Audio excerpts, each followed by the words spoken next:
আশা কৰাতকৈ অলপমান কম হ'ল কিন্তু সুখী। কিমান সময় অধ্যয়ন কৰিছিলা? মোৰ নিৰ্দিষ্ট কোনো এটা সময় নাছিল, কিন্তু 8-10 ঘণ্টা হৈ গৈছে। তাৰ পৰিকল্পনা আছে? ভৱিষ্যতে নীট এক্সামৰ প্ৰিপাৰেশ্যন কৰিম বুলি ভাবিছোঁ। ক'ৰ অধ্যয়ন কৰিছিলোঁ? মই নিউক্লিয়াছ একাডেমী নলবাৰীৰ পৰা অধ্যয়ন কৰিছিলোঁ। মোৰ আশা কৰাতকৈ অলপ কম হ'ল কিন্তু সুখী হৈছোঁ। মই 453 নম্বৰ লাভ কৰিছোঁ।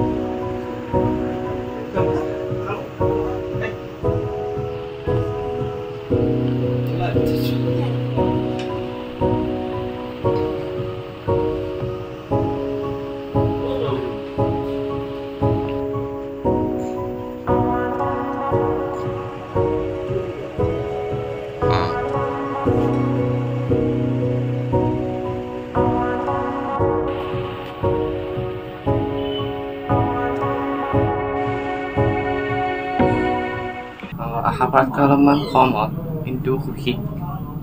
কিমান সময় অধ্যয়ন কৰিছিলা? মোৰ নিৰ্দিষ্ট কোনো এটা সময় নাছিল, কিন্তু 8-10 ঘণ্টা হৈ গৈছে। তাৰ পৰিকল্পনা আছে? ভৱিষ্যতে নীট এক্সামৰ প্ৰিপাৰেশ্যন কৰিম বুলি ভাবিছোঁ। ক'ৰ অধ্যয়ন কৰিছিলোঁ? মই নিউক্লিয়াছ একাডেমী নলবাৰীৰ পৰা অধ্যয়ন কৰিছিলোঁ। মোৰ আশা কৰাতকৈ অলপ কম হ'ল কিন্তু সুখী হৈছোঁ। মই 453 নম্বৰ লাভ কৰিছোঁ।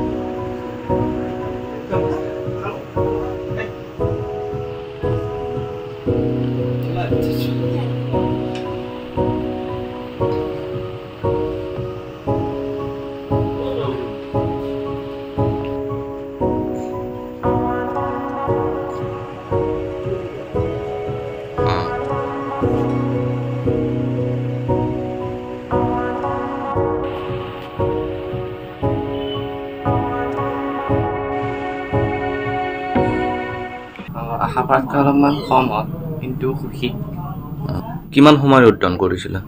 মোৰ নিৰ্দিষ্ট কোনো এটা সময় নাছিল, কিন্তু 8-10 ঘণ্টা হৈ গৈছে। তাৰ পৰিকল্পনা আছে? ভৱিষ্যতে নীট এক্সামৰ প্ৰিপাৰেশ্যন কৰিম বুলি ভাবিছোঁ। ক'ৰ অধ্যয়ন কৰিছিলোঁ?